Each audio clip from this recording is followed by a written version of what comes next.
ED ने जल्दबाजी में बुलाया था। 16 तारीख को शनिवार को दोपहर में मेरे पास में नोटिस आता है कि बहुत सारे एक लंबी फहरिस्त मुझे भेजी गई, जो उनका अपनी प्रक्रिया है कि इन डॉक्यूमेंट्स के साथ में आप सोमवार को 10:30 बजे ईडी के कार्यालय में प्रस्तुत पेश हूं। मेरे लिए संभव नहीं था कि इतनी जल्दबाजी में सारे डॉक्यूमेंट्स में इकट्ठे कर सकूं। फिर 17 तारीख का संडे था।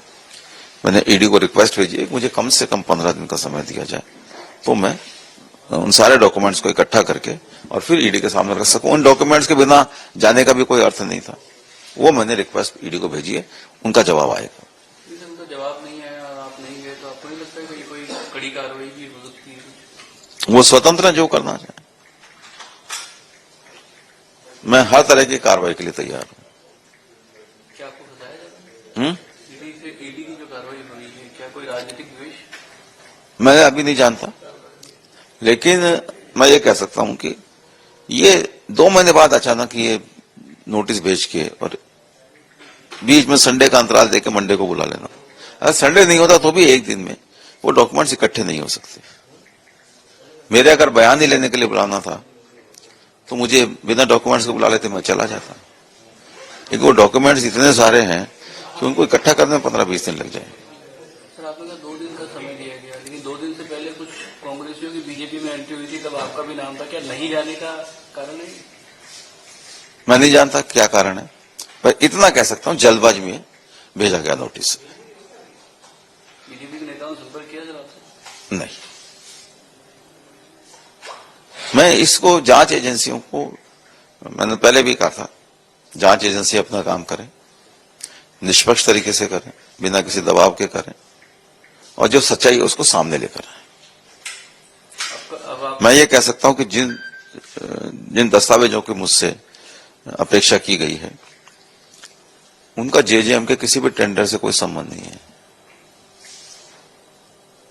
और लोगों को क्या भेजा मैं नहीं जानता, लेकिन जिनको भी भेजा है, सरकार भारतीय जनता पार्टी की है।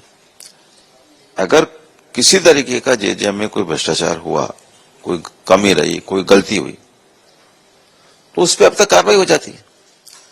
3 महीने सरकार बने हो गए, 3 महीने में जेजेएम के किसी टेंडर के प्रक्रिया को लेकर, किसी अनियमितता को लेकर भारतीय जनता पार्टी की सरकार ने काम नहीं किया है। इसका मतलब मैं मानता हूं कि मेरे टाइम में जो टेंडर हुए और जिनके वर्क ऑर्डर हो गए या जिनके काम चल रहे हैं, जो कैंसिल हमने कर दिए, हमने 22,000 करोड़ के टेंडर कैंसिल कर दिए। उसके बाद हमने ये जब सरकार आई तो एसीएस जो थे इनके, हमारे जलदाय विभाग किसी को अलॉट होने से पहले ही 6,800 करोड़ के टेंडर, कोई 7-8 हजार करोड़ के टेंडर हुए थे। उसमें से 6,800 करोड़ के टेंडर हमारे टाइम में जो एसीएस थे उन्होंने कैंसिल कर दिए। तो टेंडर है कहां जिनमें भ्रष्टाचार हुआ? जीरो लॉस वाला मामला है।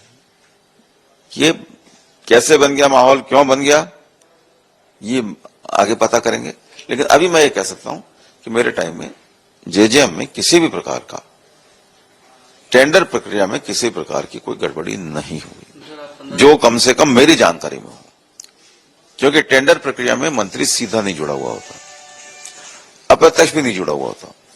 सिर्फ टेंडर प्रीमियम के लिए जब फाइल फाइनेंस डिपार्टमेंट में जाती है, तब वो टेंडर की फाइल थ्रू मंत्री रूट होती है, जो नवंबर 2021 से पहले नहीं होती थी, उसके बाद से होने लगी।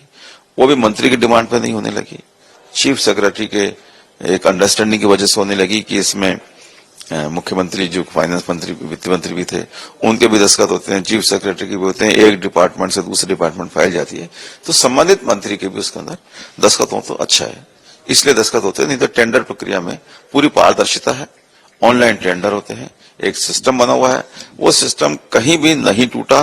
कम से कम मेरे पास ऐसी कोई शिकायत नहीं आई कि कोई सिस्टम को तोड़ा गया हो। आपको बुलाया है, आप नहीं जा रहे, 15 दिन का समय आपने मांगा है, लेकिन अगर ऐसे सब लोग समय मांगने लगे तो फिर कैसे जाता है काम? तो आप अचानक डॉक्यूमेंट मांग रहे हो तो डॉक्यूमेंट इकट्ठे तो करने पड़ेंगे ना। वो मेरे को नोटिस देते कि आप आइए, आपसे पूछताछ करनी है, ये डॉक्यूमेंट को छोड़िए, मैं चला जाता। और वो प्रक्रिया का हिस्सा मेरे यहाँ पे आए सर्च करने, आप पूछिए, न उनकी तरफ से मेरे को कोई शिकायत है और न मेरी तरफ से उनको कोई शिकायत होगी, तो हम तो सहयोग ही कर रहे हैं।